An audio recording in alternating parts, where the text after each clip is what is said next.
Sebelum kita mempelajari materi selanjutnya, materi modul 5 sesi 1 tentang pelayanan bagi penyandang disabilitas berat, saya ada hal baru buat ibu-ibu semuanya di sini. Apa hal baru itu tersebut?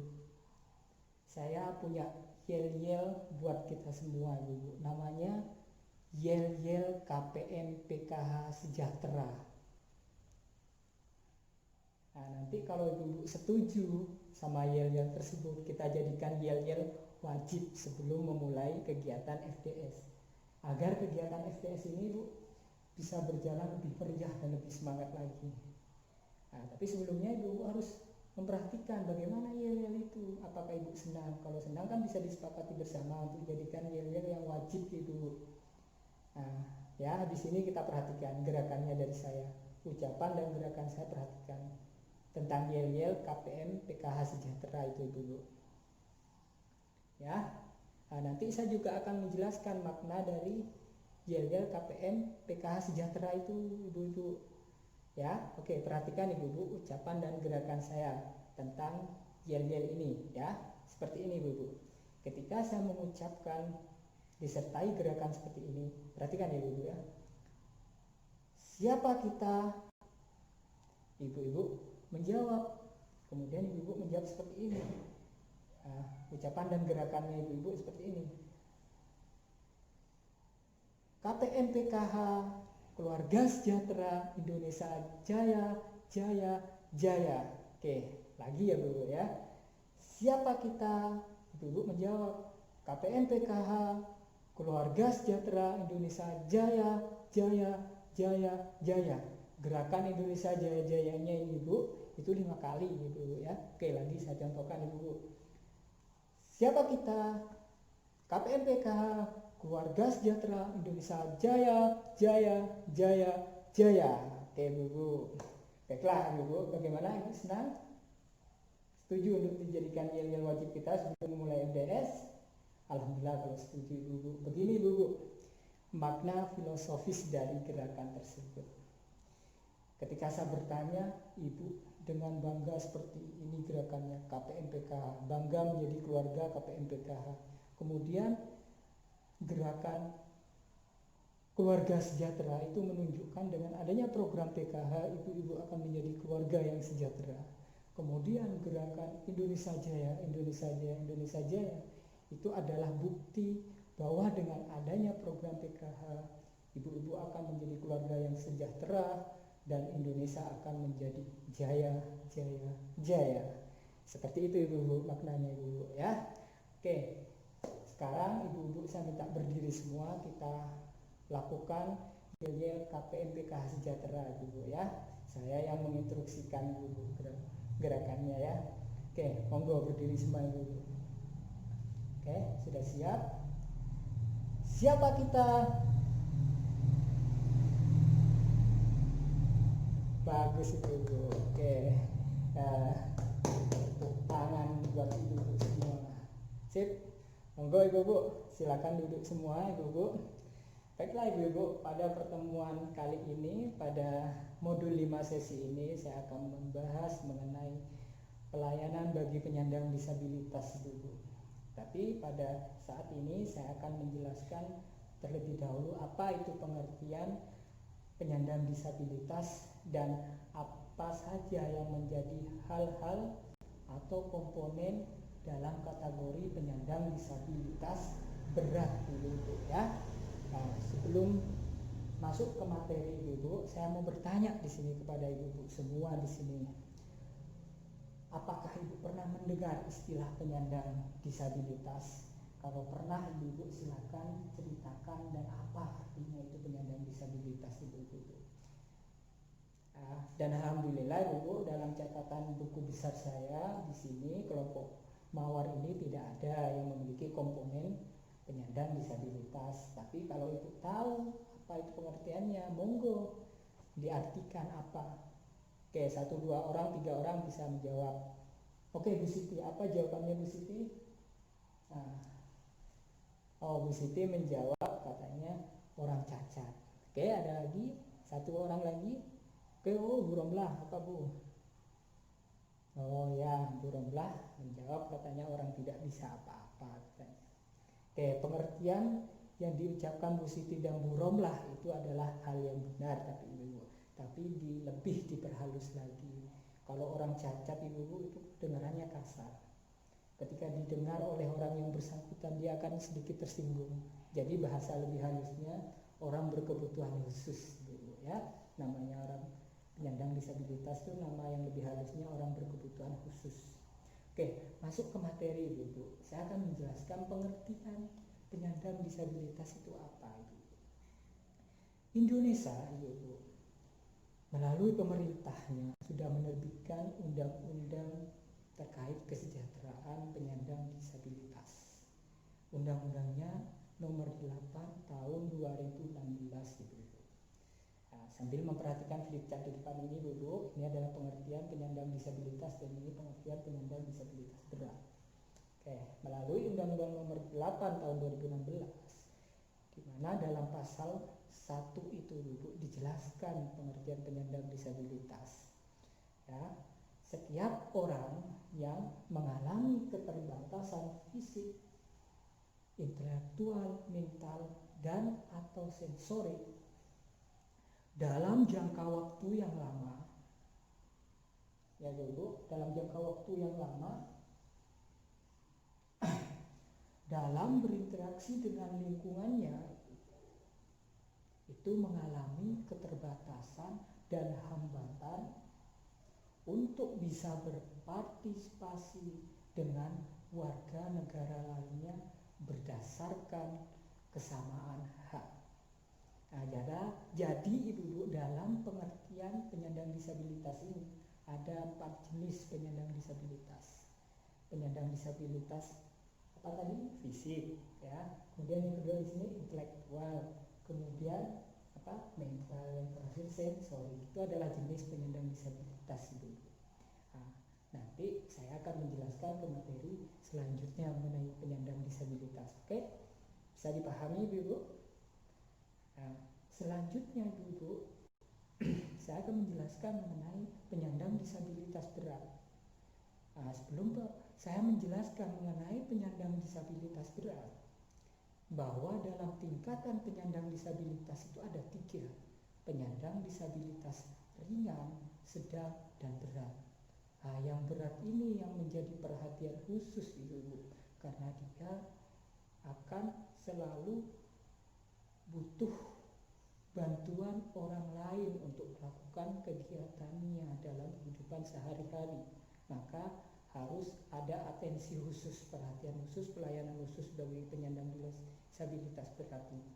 Kemudian bagaimana hal-hal atau komponen yang bisa dikatakan sebagai penyandang disabilitas berat ibu-ibu? Ya, itu perhatikan, ada 4 hal ibu-ibu yang bisa dijadikan dasar sebagai tingkat penyandang disabilitas berat, ya. Oke, kita perhatikan ibu-ibu. Yang pertama ibu-ibu, kedisabilitasannya itu sudah tidak bisa lagi direhabilitasi, sudah tidak bisa lagi untuk diobati, sudah tidak bisa lagi dipulihkan.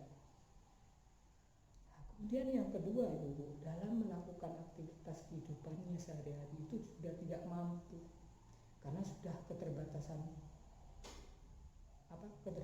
fisik, mental, sensoriknya, intelektualnya, jadi dia tidak bisa melakukan kegiatan sehari-hari. Kemudian komponen yang ketiga itu adalah butuh bantuan orang lain untuk melakukan kegiatan aktivitasnya sehari-hari, ya. Kemudian komponen yang keempat untuk bisa dikategorikan sebagai penyandang disabilitas berat, dia tidak mampu memenuhi kebutuhan hidupnya sendiri, jadi butuh bantuan orang lain. Nah, itu kenapa 4 komponen ini yang dijadikan penilaian sebagai penyandang disabilitas berat. Oke, sampai di situ paham ya Bu?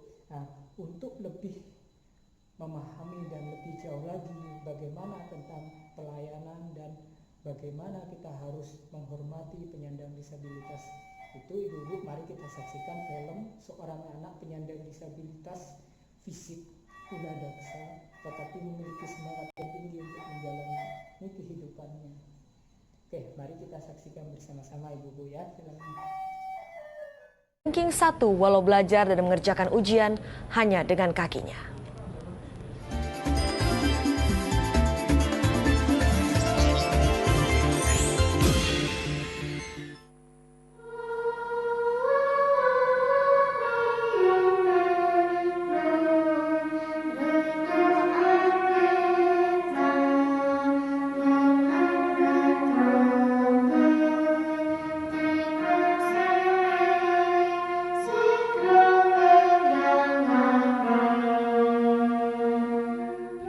Getun Triaena, siswa kelas 5 SD Negeri 1 Celapar, Banjarnegara, Jawa Tengah, telah mahir menyanyikan sejumlah lagu dengan iringan organ.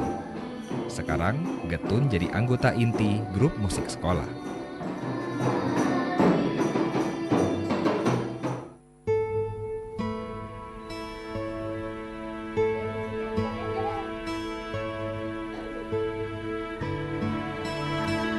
Inilah kegiatan harian Getun, anak ketiga pasangan Suwandi, seorang buruh tani, dan Sarinem, penjual kue.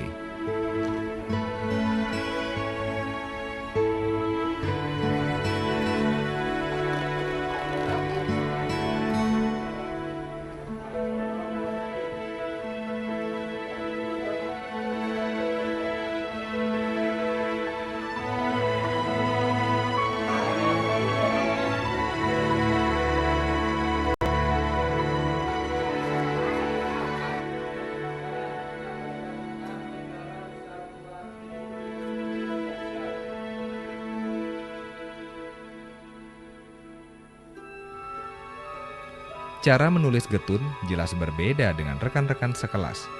Bukan berarti Getun sulit meraih prestasi. Kelas 1 ranking 1, kelas 2 ranking 1, kelas 3 ranking 2, kelas 4 semester 1 ranking 1, semester 2 ranking 2. Bagi teman-teman di sekolah, Getun telah menjadi inspirasi.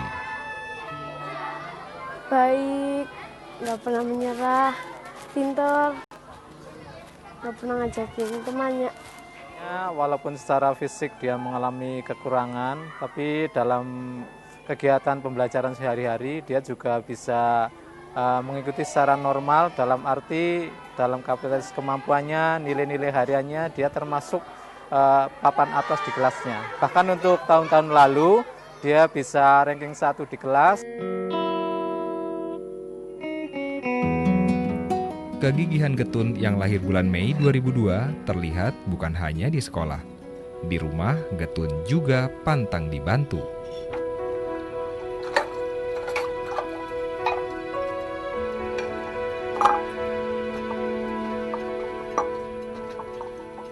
Pulang sekolah aku membantu ibu di dapur, mencuci piring, mencuci baju, menyapu. Kenapa tuh? Kasihan sama ibu. Kasihan sama ibu, kerja sendiri ya? Ya.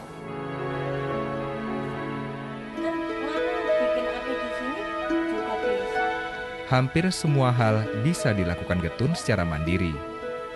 Mulai dari memotong sayur mayur sampai mengoperasikan telepon genggam.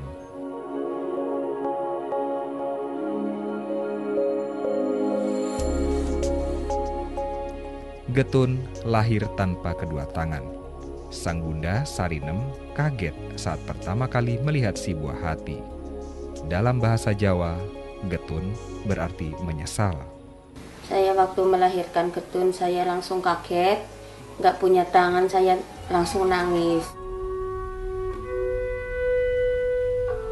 Seiring perjalanan waktu, seluruh keluarga mengakui sosok Getun tidaklah melambangkan penyesalan. Waktu di rumah udah kelas 2 mulai belajar cuci pakaian sedikit-sedikit, terus cuci piring. Terus saya sih nggak ngajarin ya, itu ambil sapu, nyapu gitu. Saya mau itu jalan sendiri, nggak diantar-antar ke sekolahan. Sejak kecil, Getun menunjukkan sifat mampu berempati, menempatkan diri di posisi orang lain. Kalau waktu kecil itu masih digendong, kan udah jalan kan saya gendong. Ada anak kecil bilang, ih Getun nggak punya tangan. Mak, itu anak kok bilang nggak punya tangan ya? Kalau itu anak yang nggak punya tangan gimana ya Bu gitu. Getun berharap bisa mengecap pendidikan hingga perguruan tinggi sambil terus berdendang. Ya, Nggak punya tangan tapi nggak menyerah. Ulane ma ewu winangku ing samudra rakyat sakung suki seni adiluhung. Baiklah, bagaimana Ibu-ibu tanggapan Ibu-ibu terkait film itu? Itu adalah sangat memotivasi sekali Ibu-ibu. Saya merinding melihat film itu Ibu-ibu. Baiklah, saya akan sedikit mengulas secara singkat tentang film itu Ibu-ibu. Seorang anak yang tadi namanya si Getun memiliki keterbatasan fisik. Dia adalah seorang tunadaksa yang mohon maaf dia tidak punya tangan, sehingga dia melakukan kegiatan sehari-hari makan dan menggunakan kakinya. Meskipun dia memiliki keterbatasan fisik Ibu-ibu, dia mampu melakukan kegiatan sehari-hari seperti menyapu, makan, minum, mencuci piring, mencuci bajunya, berangkat ke sekolah. Dia lakukan sendiri secara mandiri. Tanpa menyerah dia melakukannya secara mandiri. Sungguh sangat membanggakan. Hebatnya lagi Ibu-ibu, tadi si Getun tuh berprestasi di sekolahnya. Sungguh hal-hal yang sangat membanggakan.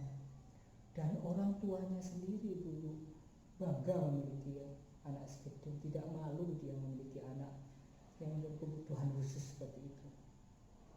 Apresiasi saya kepada orang tuanya si Getun, karena itu adalah kisah nyata yang memotivasi Ibu-ibu semua yang memiliki kesamaan masalah seperti dia, agar tetap memotivasi anaknya dan menjaga agar masa depannya cerah Ibu. Dan pandangan saya sendiri, pendapat saya sendiri Ibu terkait Getun, dia adalah anak istimewa. Kenapa saya bilang anak istimewa? Karena dalam keterbatasan fisiknya dia mampu melakukan kegiatan sehari-hari secara mandiri. Dan hebatnya lagi dia berprestasi ranking 1 di sekolahnya. Dan satu lagi, dia mampu berempati kepada orang yang meledeknya. Dia bilang, bagaimana kalau hal yang seperti dia itu terjadi kepada orang lain? Si Getun sendiri tidak merasa terhina meskipun diledek anak cacat. Itu kenapa saya bilang dia adalah anak yang istimewa. Bagi setiap orang tua yang memiliki masalah seperti itu, Ibu, orang tua tersebut adalah orang pilihan. Yang tidak semua orang memiliki masalah yang seperti itu. Jadi ibu-ibu di sini harus mampu meniru perilaku orang tua si Getun, memposisikan sama seperti orang tua si Getun jika mengalami hal yang sama, baik di ruang lingkup keluarga ataupun di masyarakat. Ya, baiklah ibu-ibu, sampai di situ paham ibu-ibu? Oke. Hai. Halo, baiklah, terima kasih ibu. Ya.